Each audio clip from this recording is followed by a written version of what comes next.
Qəznəlilər dövləti, uşaqlar. Qəznəli dövləti də Mərkəzi Asiyada yaranan türk mənşəli bir dövlətdir. Ərəb dövlətinin parçalanması nəticəsində yaranmışdı. Qəznəli dövlətinin əsasını Alptekin qoymuşdu, hansı ki 962-ci ildə, yəni ki 10-cu əsrin 2-ci yarısında. Bu Alptekin ilk vaxtlar bu Samani dövlətində qul kimi işləmişdi. Daha sonra bunu orduya göndərmişlər. Orduda sərkərdə olmuşdu. Daha sonra isə Samanilər dövlətinin tərkibindən çıxır və gedir özü üçün müstəqil Qəznəlilər dövlətini yaranır. Qəznəli dövlətinin birinci paytaxtı Qəznə şəhəri idi, hansı ki Əfqanistanda yerləşir bu şəhər. İkinci şəhər isə Lahor şəhəri idi. Bu da ki Hindistanın şimal-qərbində yerləşən şəhər idi.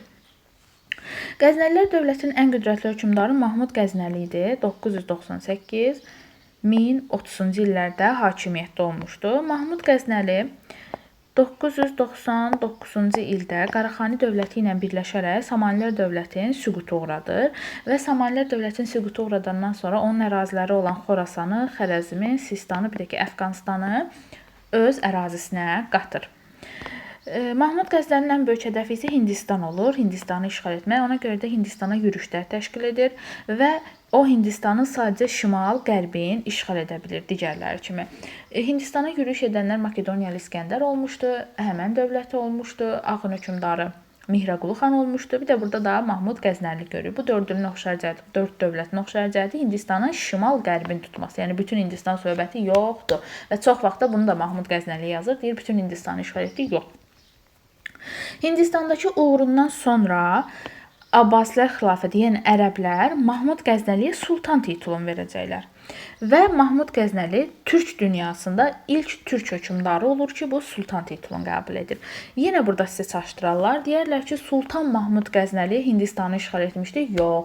Çünki Mahmud Qəznəli birinci Hindistanı tutur, şimal-qərbin, sonra ona sultan titulu verirlər. Yaxşı. Bundan başqa Mahmud Qəznəli Qərbi İrandakı Reyi, Həmədanı və İsfahan şəhərini də işğal etmişdi, dövlətinə qatmışdı. Həmçinin Mahmud Qəznəli bu dövrdə məşhur olan Oğuz Səlcuq tayfalarına da Xorasanda sığınacaq vermişdi.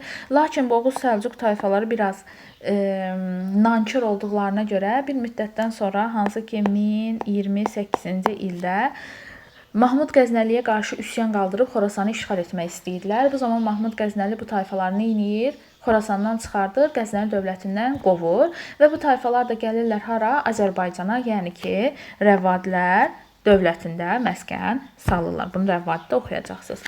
Həmçinin Mahmud Qəznəli elmə, mədəniyyətinə də böyük önəm verirdi. O dövrün məşhur alimləri olan, bəlkə ədəbiyyatda falan eşidərsiniz, Əl-Biruni idi, İbn Sina idi. Bunları da nə etmişdi? Himayə etmişdi Mahmud Qəznəli.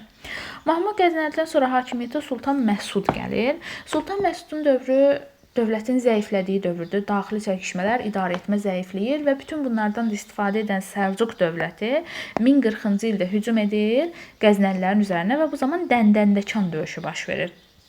Bu döyüşdə Səlcuq hökmdarı 1-ci Toğrul, Qəznəli hökmdarı isə Sultan Məsud idi. Yəni gedib Sultan Mahmudu götürməyin. Yaxşı, Mahmud Qəznəli deyil, Məsud.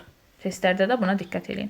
Sultan Məsud Dəndəndəkan döyüşündə təbii ki də məğlub olur, Səlcuqlar qalib gəlir. Bu döyüş nəticəsində Səlcuqlar Xorasanı, Mərkəzi Asiyanı işğal edirlər və Qəznəlilərin Mərkəzi Asiyada hakimiyyəti zəifləyir. Elə Qəznəlilərin zəifləməsindən istifadə edən qonşuluqda yerləşən türk tayfası olan Gürlü və yaxud da ki Qurlu tayfaları hücum edir Qəznəlilər üzərinə 12-ci əsrin 2-ci yarısında. Bu hücum nəticəsində Qəznə şəhəri tutulur və Qəznəlilər dövləti paytaxtı məcbur olurlar. Hara götürürlər? Lahora götürürlər. Deməli, paytaxt neçənci ilə Lahora götürülüb? 12-ci əsrdə. Amma bütün bunlara baxmayaraq 1187-ci ildə Qəznəlilər dövləti Gürlü tayfaları tərəfindən süquta uğradılır. Və bununla da Qəznəlilər dövlətinin hakimiyyətinə son qoyulur. Deməli, burada nəyə diqqət eləməliyik? Mahmud Qəznəli ilə, bura qısaca yazaq. Səlcuq deyirəm, üzr istəyirəm.